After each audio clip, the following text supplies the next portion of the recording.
But first, 11 new cases of COVID in the community today in Victoria sounded alarming when news broke early in the morning, but by lunchtime, when our jailers did their press conference, and 9 out of these cases turned out to be close contacts who were already at home and quarantining, it felt like the same old game of spin and subterfuge the Andrews government has made an art form. Now, throughout the pandemic, that's been Victoria's MO. Put the worst possible spin on everything to boost community anxiety, whether it's the risk of these so-called fleeting transmissions, the stranger danger, the supposedly disturbing Delta variant of the virus, or today's emphasis on how bad things might have been had the virus got out of control.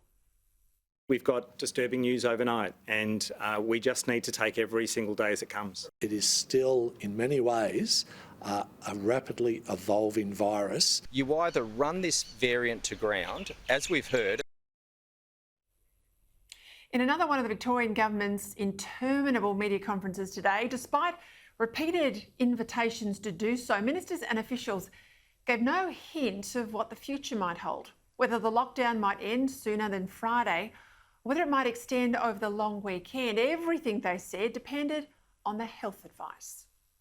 So if you were to let go before the long weekend, how stringent would the rules be? Not something I can speak to now, early days still. And it's frustrating. People want to know, what will things look like 3 days from now? But we see different changes every day, and there can be something from left field. It's all right for them. They've all got jobs and you're paying them very big salaries. But that sort of circus today is why so many Victorians are frustrated, they're resentful, and they're despairing about the whole management of this pandemic. Their fates are in the hands of people addicted to the phrase health advice, yet who never actually publish the health advice so that it can be exposed to scrutiny, and who never actually tell us what constitutes success or failure in the battle against COVID, and who will never, ever give us a roadmap out of this wretched stop-start life. Nowhere else in the realm of government do you get to spend billions, keep people locked up in their own home, and never have to publicly provide the justification. Even in the case of highly classified national security advice, there is at least an independent inspector to ensure our democratic rights are not trampled on.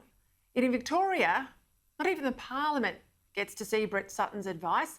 And as I explained in my column in the newspaper yesterday, he's not an infectious diseases expert. He's not an epidemiologist. And many who are now openly question what he is doing to Victorians and the so-called advice he's giving government.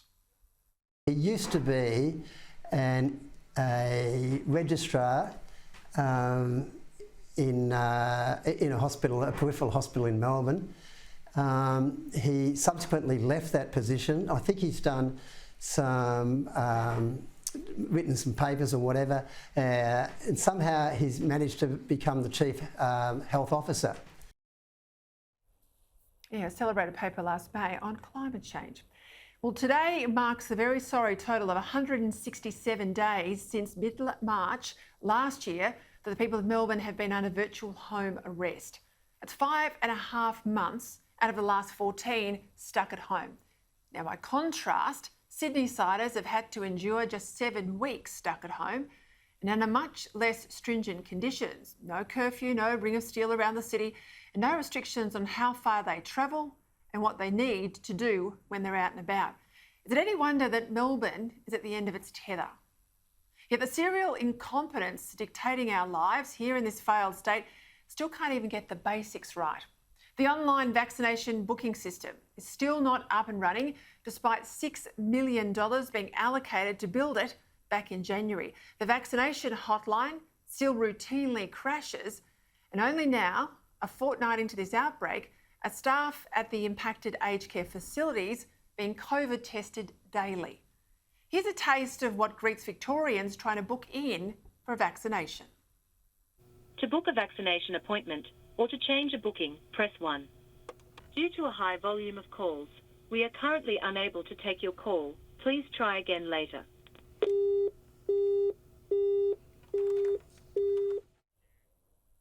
That's today.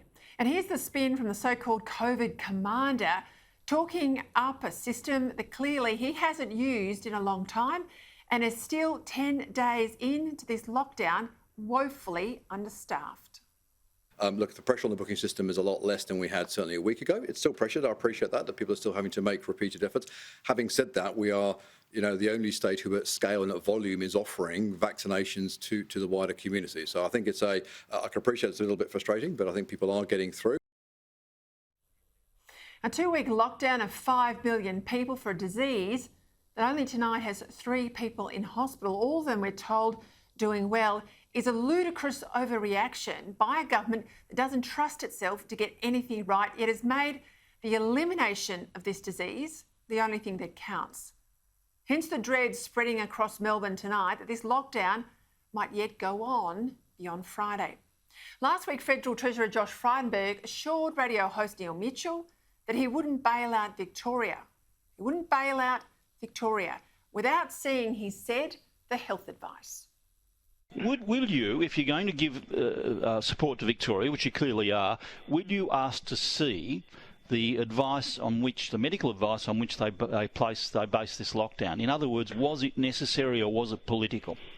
Well, again, our officials, our health officials, are talking to their officials, and we do want to know the reasons for the decisions that they've taken. You're being asked to fund it in a way, so it's reasonable to say, why the hell are you doing it, isn't it? Well, it's absolutely reasonable to ask those questions, and they're questions we're asking.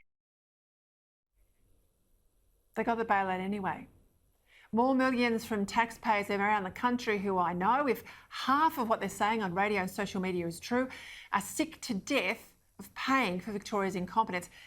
Can I tell you something? Victorians are sick of it too.